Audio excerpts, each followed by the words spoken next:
बता दें कि बिहार की राजनीति में आजकल सबसे ज्यादा चर्चा हो रही है राहुल गांधी से चिराग पासवान के मुलाकात की और पोस्टर से नीतीश कुमार सहित पीएम नरेंद्र मोदी और पूरा एनडीए का गायब होना चिराग पासवान की रणनीति के हिस्से के तौर पे देखा जा रहा है। और कहा जा रहा है कि चिराग पासवान की राहुल गांधी से मुलाकात ये दर्शाती है कि आने वाले समय में चिराग पासवान कोई भी फैसला लेने के लिए पूरी तरीके से स्वतंत्र है। नमस्कार, मैं हूं संजीव और आप देख रहे हैं आप तक न्यूज। अगर आप हमारे चैनल पर नए हैं तो चैनल को जरूर सब्सक्राइब कर लें। बता दें कि चिराग पासवान और कांग्रेस के राहुल गांधी की चर्चा सबसे ज्यादा हो रही है, क्योंकि जिस तरह से चिराग पासवान ने अपने पोस्टर से पीएम नरेंद्र मोदी सहित पूरे एनडीए को गायब कर दिया है, इससे ये बात स्पष्ट हो जा रही है कि कहीं ना कहीं चिराग पासवान अब स्वतंत्र हैं अपने फैसले लेने के लिए। चिराग पासवान हाल ही में कांग्रेस के नेता राहुल गांधी से बातचीत करने की खबरों में है। सबसे दिलचस्प बात यह है कि चिराग पासवान की नई पोस्टर पॉलिटिक्स में प्रधानमंत्री नरेंद्र मोदी और पूरा एनडीए गायब नजर आ रहा है। चिराग पासवान की तस्वीर बीच में प्रमुखता से छापी गई है। वहीं लोजपा रामविलास का सिंबल और नारा है बिहार पहले बाकी सब बाद में। ना ही मोदी और ना ही एनडीए का कोई जिक्र है।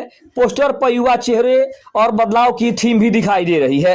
राजनीतिक मायनों की बात अगर करें तो एनडीए में असंतोष की भावना है। सीट बंटवारे से नाखुश चिराग अपनी अलग पहचान बनाने की कोशिश कर रहे हैं। दूसरी तरफ कांग्रेस से नजदीकी राहुल गांधी से बातचीत की चर्चा ये संकेत देती है कि चिराग एनडीए से अलग राह पकड़ सकते हैं।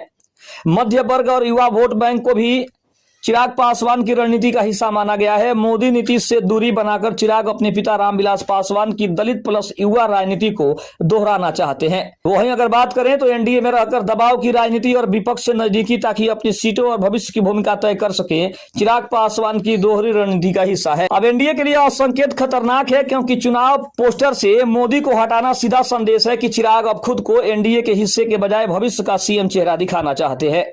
कांग्रेस और आरजेडी के लिए संभावित अवसर है, जिससे महागठबंधन में भी नए समीकरण बन सकते हैं। राहुल से गुपचुप मुलाकात, पोस्टर से मोदी गायब, एनडीए से दूरी बनाते चिराग पासवान, ये तस्वीर काफी कुछ बयां कर रही है। हालांकि इसकी कोई स्पष्ट जानकारी नहीं है और ना ही हम ये दावा करते हैं कि चिराग पासवान और राहुल गांधी से मुलाकात हुई है। लेकिन जिस तरह की खबरें आ रही है कि राहुल गांधी ने चिराग पासवान से मुलाकात की है, चुनावी रणनीतियों पर काफी चर्चा हुई है, ये खबर आग की तरह फैल गई है। और जब से ये खबर आई है तब से एनडीए के अंदर एक अलग ही बेचैनी देखने को मिल रही है, क्योंकि चिराग पासवान का कांग्रेस या फिर महागठबंधन के नजदीक जाना एनडीए के लिए खतरे की घंटी साबित हो सकता है। दूसरी तरफ हम देखें तो चिराग पासवान का बिहार पहला बाकी सब बाद में ये स्लोगन जो दिखाई दे रहा है, इससे स्पष्ट है कि चिराग पासवान अब ना ही एनडीए के छांव में रहना चाहते हैं, ना ही वो पीएम मोदी के भरोसे रहना चाहते हैं और ना ही वो एनडीए के बाकी सहयोगी दलों के भरोसे रहना चाहते हैं। इसका मतलब स्पष्ट है कि वो मोदी और एनडीए से हटकर खुद को बिहार की राजनीति में स्वतंत्र खिलाड़ी दिखाना चाहते हैं। दूसरी तरफ अगर हम देखें तो युवाओं पर फोकस करना उनका सबसे बड़ा कारण है। राजनीति दबाव की जो रणनीति है उसको भी वो दिखा चुके हैं। और राहुल गांधी से जो कनेक्शन है, पोस्टर से एनडीए का गायब होना विपक्ष से नजदीकी का सीधा संकेत माना जा रहा है। खबर कैसी लगी कमेंट में जरूर बताइएगा। तब तक के लिए धन्यवाद। जय हिंद, जय भारत।